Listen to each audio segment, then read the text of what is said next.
নমস্কার, নিউজ ভ্যানগার্ডের পর্দায় আপনাদের প্রত্যেককে স্বাগত। আপনাদের সঙ্গে রয়েছি এই মুহূর্তে আমি দিয়া। চোখ রাখছি এই মুহূর্তের কিছু গুরুত্বপূর্ণ খবরের দিকে। বুধবার মরশুমের প্রথম ম্যাচ খেলবে ত্রিপুরা দল। টি-20তে প্রথম লড়াই হরিয়ানার বিরুদ্ধে। সোমবার সকালে হালকা অনুশীলন রাজ্য দলের। বুধবার মরশুমে প্রথম ম্যাচ খেলবে ত্রিপুরা দল। এই নিয়ে জানবো বিস্তারিত। আমাদের সঙ্গে রয়েছে প্রতিনিধি বিপ্লব চন্দ। বিপ্লব, কি জানতে পারছো? দেখো দিয়া, যে গোয়ালিয়রে আগামী 8 অক্টোবর থেকে শুরু হচ্ছে জাতীয় সিনিয়র মহিলাদের টি-20 ক্রিকেট প্রতিযোগিতা এবং এই উদ্বোধনী দিনে অর্থাৎ 8 অক্টোবরে কিন্তু রাজ্য দল তাদের প্রথম ম্যাচ খেলবে এবং রাজ্য দল সে বিষয়ে গতকালকে রাজ্য দল সেখানে পৌঁছেছিল। গতকালকে রাত্রে মাঠ দেখেনি, তবে আজকে সকালে কিন্তু গোটা দল স্টেডিয়ামে পৌঁছায় এবং গোয়ালিয়রের যে স্টেডিয়ামে রাজ্য দল খেলবে এবং সেখানে কিন্তু তারা ঘন্টাখানেক প্রায় অনুশীলন করেছে এবং প্রথম দিনের অনুশীলন সবচেয়ে বেশি হলো তাদের ক্রিকেটারদের সবচেয়ে বেশি প্রয়োজন যেটা এন্ডুরেন্স এবং ওয়েদারটা, সেটাকে খাপ খাইয়ে নেবার এবং সেখানে কিন্তু তারা অনেকক্ষণই নিজেদের অনুশীলন করেছে।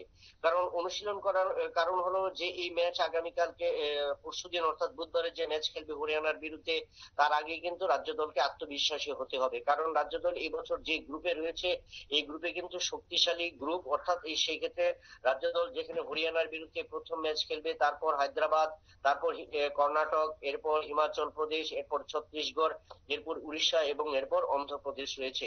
অর্থাৎ রাজ্য দল ছাড়া বাকি যে 6টি দল রয়েছে প্রত্যেকেই কিন্তু শক্তিশালী। তাই রাজ্য দল প্রথম দিন থেকে কিন্তু রাজ্য নিজেদের পরিকল্পনা নিয়েছে এবং সেখানে রিজু সাহার নেতৃত্বে রিজু সাহা যে অধিনায়ক রাজ্য দলের করা হয়েছে, রিজু সাহা কিন্তু প্রথম থেকে কিন্তু ক্রিকেটারদের সবচেয়ে বেশি নজর দিয়েছে যেন শারীরিক সক্ষমতাটা এবং নিজেদের তুলে ধরতে পারে। যদিও সেখানে উইকেট ঢাকা রয়েছে এবং উইকেট রাজ্য দল দেখেনি, সম্ভবত বিকেলের দিকে যদি উইকেট দেখে নেয় এবং তারপরে রাজ্য দল কিন্তু তাদের টিম মিটিং এ সেরা একাদশ বাছাই করবে এবং রাজ্য দল যতটুকু খবর রাজ্য দলের কাছে যে সেখানে রাজ্য দল প্রথম ম্যাচে যেহেতু শক্তিশালী হরিয়ানা রয়েছে প্রতিপক্ষ, তাই তার কারণে একটা ব্যালেন্স টিম অর্থাৎ বোলারদের উপর জোর দিয়ে তারা কিন্তু নামে প্রথম ম্যাচ খেলবে এবং সেই জায়গায় বিগত বছর আমরা দেখেছি রাজ্য দল ভালো পারফরমেন্স করেছিল এবং এবছর যে রাজ্য দল ঘোষণা করেছে সেখানে কিন্তু সিনিয়র এবং অভিজ্ঞ ক্রিকেটাররা রয়েছে।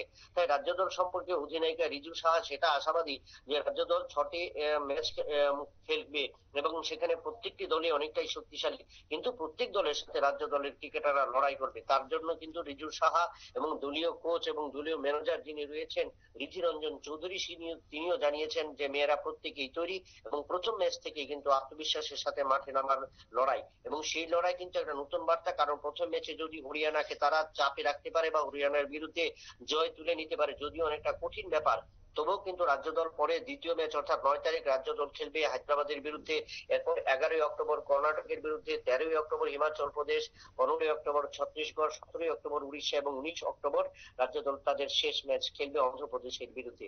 তাই রাজ্য দলের কাছে বড় চ্যালেঞ্জ এবং রিজু সাহার নেতৃত্বে যে দল এবার গিয়েছে সেখানে টি-20তে রাজ্য দল একটা ভালো ফলাফল করবে সে বিষয়ে কিন্তু অনেকটাই নিশ্চিত। দিয়া, ধন্যবাদ বিপ্লব।